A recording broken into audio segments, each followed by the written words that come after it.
Hello, I'm Sarah Lorcan and I'm delighted to be joined by sports presenter, commentator and all-round legend, Jim Rosenthal. Jim has a broadcasting career that spans over 48 years and counting, and he joins me today to tell me all about it. Jim, you've had what appears to be a very fulfilling and successful broadcasting career with a variety of high-profile sporting events to your name. Which moments are you proudest of, and looking back gives you the most pleasure or sense of achievement? I think, Sarah, I've been very, very lucky in that just about every bit of work that I've done, whether it's on TV or radio and right at the start on newspapers, I have enjoyed. I guess the standout moments on TV are obviously presenting the Rugby World Cup final in Sydney in 2003 when England won it. That's what a lot of people will remember me for. But I'm pretty proud of the way we covered Formula One. If I'm honest, it came from nowhere and we did a pretty good job of that. And a bit further back than that, we got athletics as well, which has been a BBC sport for 1,000 years, and we took it on and we did that pretty well too. So I'm sorry, I can't sort of single out a particular program or a particular event, but I've sort of I feel a pretty sense of pride as across a broad breadth of work, if you like, put it that way. And how did you find the transition from radio into television? I imagine with your radio background that commentary was pretty much second nature to you, but how did you find being on screen and working within a television environment? Did it all just come naturally to you? I don't think it ever comes naturally to anybody, if I'm honest. The one thing I was fortunate about is that I knew I had two of the areas reasonably well covered. The journalism area, because I've been trained in journalism, going back to the paper in Oxford and local radio in Birmingham, then national radio. And I also knew my voice worked pretty well. Face-wise, well, that was tough. That was tough. And, the face hasn't been invented that everybody likes. And I probably listened to too much advice about how to do things. And the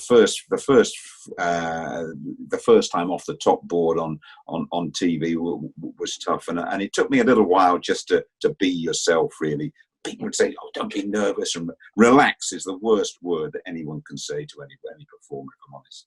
So it took a while, and as much as if I defy anybody to say they've actually cracked the whole thing, because you never do, because there's always a little mind waiting for you. But advice I could give to anyone: just be as close to yourself as you can. What was the biggest challenge that you faced?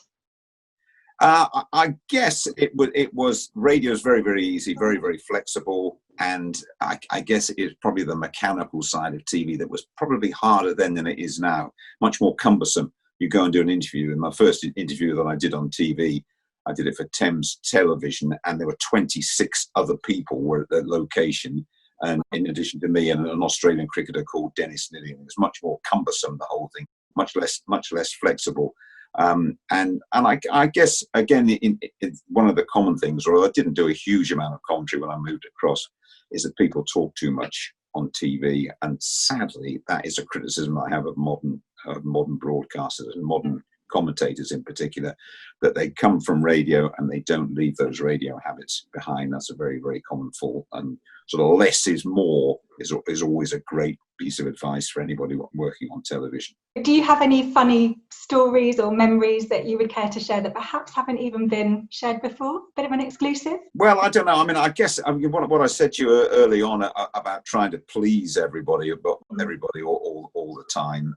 And someone said to me, "Oh, you look a bit stern. Well, you got to smile a bit more on you when you're on TV." And I did. Was working with Brian Warren on Saturday night, and I had to do the sort of the news stuff on the big match. And Kevin Keegan had really hurt his knee down at Southampton, and I said, picked it up from Brian. What's the news tonight, Jim? I think there's something about Kevin Keegan, isn't there? And I went, "Yes, Brian. Yes, Kevin Keegan has ruptured his knee ligaments and won't play again this season." And I did it like that, and then everyone said, "Why are you laughing at Kevin Keegan rupturing his knee ligaments?" And I said, "I can't believe I did that." And they showed it me back, and that was the moment when I decided, right, I would do it. I'll do it my way. I'll do it my way. And if someone likes my face, they do. And if they don't, they don't. Because of all the tremendous work he's done for sport, for sports broadcasting, and for this association, the winner of this year's Doug Gardner Award is Jim Rosenthal. Huge congratulations, Mr. Doug Gardner Lifetime Achievement Award winner. How did that feel? Because despite being the MC on the night, it was a complete surprise, wasn't it? You got completely stitched up. I got, not for the first time in my life, totally stitched up. And I thought that my journalistic instincts must have left me completely. I've done quite a few of those nights for the Sports Journalists Association. And they played it very, very well, in all honesty. They did keep it from me. But it was, and I had about 3 minutes to work out what the heck I was going to say, and it took me a long while for the penny to drop as well, that it was going to come my way, and as you can see by my face on the night as well, I'm delighted that I mentioned my wife Chrissy and my boy Tom, who appeared from nowhere as well out of there. But listen, I've never gone out to get awards, and when they come along, it's absolutely fantastic. And I think the biggest thing was it is a sports journalism award. Everyone's in there, the writers, the broadcasters, the photographers, and of course the newspaper writers as well. And to get something from them meant a heck of a lot. But I'm not often totally shocked by something, but that was gobsmacked is probably the right word for that on that night, I think, Sarah. Yes, I mean, watching the footage back again, the sheer look of shock on your face was just such a picture. It was. Have you forgiven the family yet for such skullduggery and keeping it all a big secret? Well, it was Chrissy really, because I was going through the script and I got to the end. I said, "This Doug Gardner was really strange. They're giving it to someone I can't believe he's got it." And I even got back onto them and said, "You've got to beef this award up a little bit because the guy's nobody in the room will know who he was, etc., etc." So, and Christian, I never lied to you. I never told him. Just didn't opine what was coming, but it did make it a special old night. One or two people even dabbing their eyes out in the audience, which was it's not often I bring tears to people's eyes for that. Moment. So it was, yeah. So yeah, and it was great to have the two of them up on stage with me as well. That was fantastic. You spend a large chunk of your life on the road. So when you're home, how do you like to unwind? Yeah, I mean, I don't sort of come home all wound up, if I'm honest, really. I guess in lockdown has been really interesting, the whole lockdown experience in terms of unwinding and in terms of discovering the delights of where I live. And we've been very, very lucky that we are where we are. And we've had Tom and his girlfriend Imana with us for 9 weeks and counting now. And so there's been a chunk of family time that really we're very, very lucky to get. But you're right in what you say initially, that obviously big chunks of my life I've been spent away. So this is probably the longest I've spent with Chrissy in our married life, if I'm honest, because work has always interrupted it. But I just think there's a newer, and I would stress we have been very, very fortunate in lockdown. A lot of people really suffered mentally as well. But it's been a great sort of rediscovery, if you like, of family life and of where we are. And I've discovered new walks and runs and things like that, and they've existed around here. So I've been very fortunate. But in my working life, I don't think I came through the door that often and threw things around. And so I did try and keep work away. But again, I think I'm fortunate in that sport's a passion of mine anyway, and to be lucky enough to work in it and also to earn a living out of it. And so there was what I never had was a 9-to-5 job. Never wanted one really, and it always blurred into weekends and things like that. So, and I'd like to think that I didn't come home as a raging beast after most programs. So, as a spectator, when you're not presenting or commentating, which sports do you like watching the most, and why? I said there's very few sports that I don't watch. I mean, I don't watch any golf. I hardly watch any snooker. It just does not ring my bell at all. Just about every sport I've covered, I've had enjoyment out of. It is very different when you're just watching it as a fan. I would like to think I let myself go like any fan, and it doesn't half help to cherish the sports that you work on as well. Again, particular individual. I mean, boxing is a sport that divides opinion. I get a huge amount of excitement out of not only working on it but watching boxing as well. I know that divides opinion, and many years ago, I gave up bothering to try and convince people who didn't like boxing to like boxing. You either like it or you don't. And I guess throughout my working career, football's been my skeleton, really.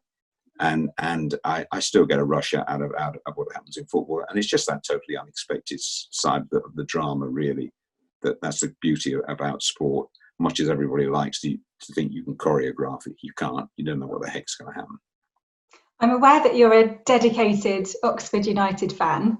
Absolutely, yes. So, in terms of football generally, should the Premiership be voided this year due to the current COVID-19 circumstances, or do you feel that it is best to restart and try to finish the season as now planned?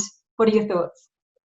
Well, it's very good of you to bracket Oxford with the Premier League, which we're away from that. But that's because I was born in the city and worked in the city and watched watched them for most of my infant years, if you like. I've had sort of, I feel uneasy about football's return. I think it's only coming back because of money, and I am continue to feel uneasy that while people are still dying in sizable numbers, we are talking about restarting again. I would have preferred them to have waited, and as I say, there's and I think the machinations of the way the game is coming back in. It's just to fulfil the fixture list, really. It's just, and I would much prefer it us to have waited. And I say I watched a bit of German football, left me totally cold, if I'm honest. And I found it a very artificial experience. I waited to see what would happen with the Premier League. Deep down, I'm not 100% convinced that everything will be completed. And what has this pandemic or lockdown taught you, or how has it changed you? It's made me a lot more aware of how fortunate I am. I think to have a family around me like we have, and to live where we do as well. And listen, I am where I am. Most of my working life is behind me. I think I've never had a world war, so this is probably the closest thing to a world war that we'll ever get. I mean, we never had anything like this to handle.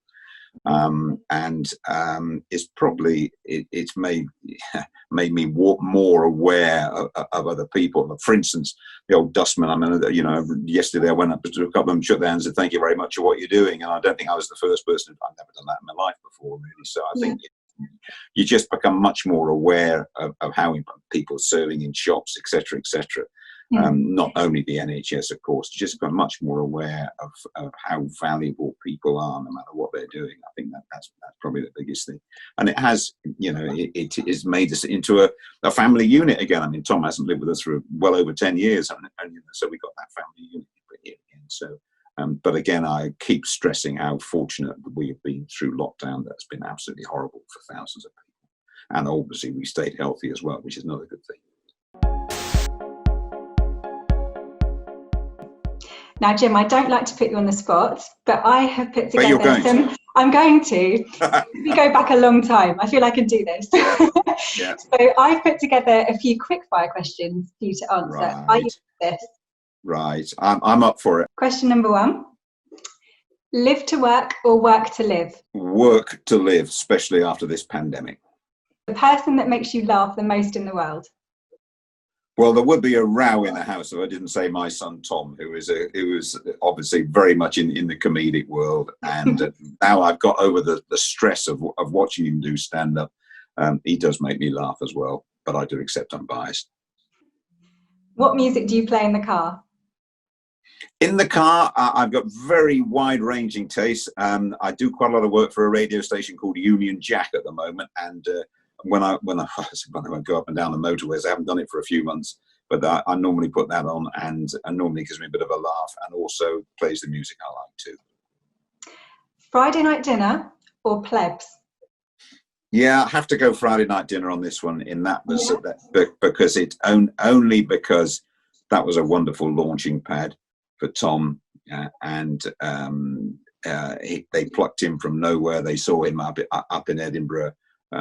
Gave him the chance, and the rest is history, really. But for him to go and act alongside national theatre performers, like Tamsin Greig and Paul Ritter, and of course Simon Bird as well. And he and I would forever be grateful to Friday night dinner. Do enjoy plebs as well, mind you. Can I just ask you, out of interest, when you were a commentator in plebs, you got given a cameo role? I was the chariot racing commentator. That's it.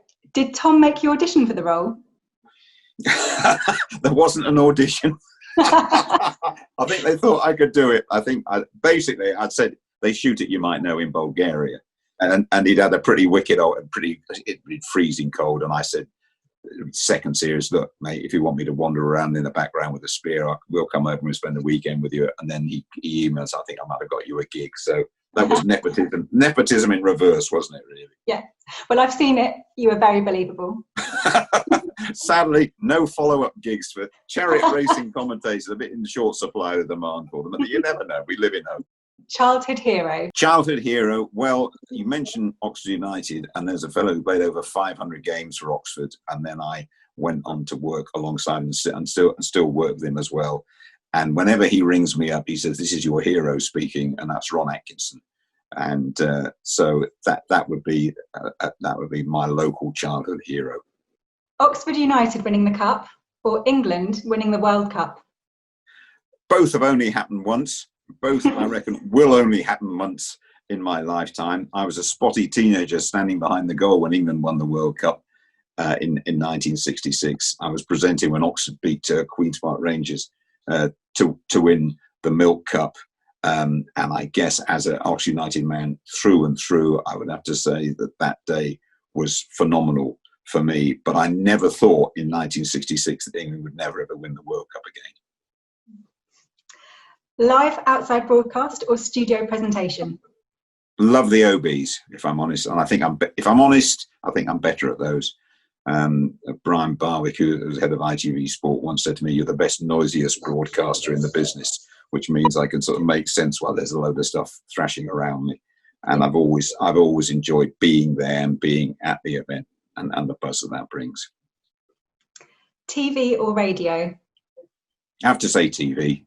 Because I spent the vast majority of my working life in TV. But radio was a brilliant training ground. I've still got a lot of good friends on radio. And again, I think in times like this that we're talking in the pandemic, I think radio is really, really useful. It comes into its own, if I'm honest. But as I grow older, my face becomes increasingly suited to radio as opposed to TV. Which sport have you enjoyed covering the most and why? I think because it came speeding round from nowhere, I think the Formula One really. I mean, I literally had a month to get up to speed with Formula One. And I never lost sleep over a program until the night before our first program on Formula One. And I was in that hotel in Australia and I didn't sleep a wink that night. And when I came down to breakfast, an executive who'd flown over handed me a paper, and it was The Guardian. And on the back of The Guardian, this guy had written about me. This is where Jim Rosenthal's career crashes and burns. No. And he showed it to me on that morning, and I read about the first 5 paragraphs, and I said, "Well, that's very kind of you to show me that," and walked across to go to the studio thinking, what have I done here? But you smashed it. I hope so. I hope at least I didn't crash and burn on the first corner. And after 150 odd of those, I thought, yeah. And I think again there, it gave ITV a lot of kudos, that Formula One, and because it was such a steep learning curve for me, I guess I put that one top of the pile to that particular question, Sarah. Is there anyone that you haven't interviewed that you would like to? Funnily enough, I noticed in the paper this morning, it's his 90th birthday, Clint Eastwood, who I love his movies, and I'm a bit of an old Western man at heart, etc., etc. And I love the way he goes about directing his movies as well, because he's basically uses exactly the same crew he's used for all these movies, and I like that about him. And I don't think he does many, and I think it's very unlikely that me and him are going to sit down. But yeah, I wouldn't mind sitting down and chewing the movie fat with Clint Eastwood. Who have you found the trickiest to interview? Tricky. I'm dear Zola Budd when we did athletics in the mid-'80s, and Zola was an Afrikaans girl who her passport was fast-tracked, and all of a sudden she wasn't South African, she was British, and she was a huge news story. And when we were doing the athletics, she was very often the girl who we built our program around. And poor kid, she was so nervous, and English was her second language, and it was like pulling teeth, and I really sympathised with her. So that was always you had to do it, and it was always so hard for her. So that was challenging. That was challenging. In the various sports fields that you've covered, which sportsman or sportswoman have you found the most impressive? Most impressive sportsman or sportswoman? On that one, I'll probably go Muhammad Ali, I think. And I was lucky enough to interview him years and years ago when I was on radio. And I think what he did for sport and what he did for American sport and what he did right across the board was an astonishing human being. And he really, every sports star these days should get down on bending knee and thank Muhammad Ali, because he was the first real character and the first guy, by the way, that used television to his own advantage, and was just phenomenal. Where do you keep your trophies? I haven't got that many. Perhaps I should have put them behind me. So they're tucked away somewhere here. But funnily enough, I come from a family of collectors. My dad was an antiquarian book dealer, and we never threw anything away. But I've gone completely the other way. So I've got very, very few things. But somewhere the Doug Garner Award is tucked away safely, and I'll have to hand it back to whoever wins it next year. So if you weren't in broadcasting, what would you have ended up doing? Well, I guess I started off in local papers, and when I started, I just thought I will go as far as I can with this gig, and my career went in 4-year chunks: 4 years on the local paper, 4 years on local radio, 4 years on national radio, and then TV. So I guess I probably would have stayed as a very big fish in the pond that is the Oxford Mail and Times, and continues to be. What's the best advice you've ever been given? Again, it goes back to my newspaper days, and I'd done a report on a road accident, and I brought it in, and the guy, it's a paper days, handed it to him, and he ripped it up and put it in the bin. And I said, "Why'd you do that?" And he said, "Do you see the time? It's 10:32. 10:30 is the copy deadline. Don't be late." So that's the best bit of advice I've ever been given. I am punctual. I'm a punctual human being. You are punctual. I am punctual, okay. Yeah, because of that, yeah. And finally, do you have any unfulfilled goals that you would like to achieve before you retire? Not that I can see you stopping anytime soon, and you shouldn't, because we need you on our screen. Well, that's very kind. I've never. Do you know what, Sarah? I've never gone that way, and whether I must do this program, I must do that. I must do whatever. So I'm struggling to give you an unfulfilled goal, but my goal is, I guess I've always, no matter what I'm doing, again, one here chatting to you, get a buzz out of doing stuff, and that's where I'm really, really lucky in that I found something that does give me a buzz, and I just want to, whether I'm doing something with you, something on the radio, something on NUTV, doing the corporate, whatever, when the world come back again, as long as I just keep getting that little buzz now and again, that'll be fine for me. Well, thank you so much, Jim. It's been an absolute pleasure, as always. Well, very, very good, and it's a shame we have to Zoom this, isn't it? But good luck to you, because it's an interesting little tweak in your career as well. And keep going for it. Thank you so much. Take care.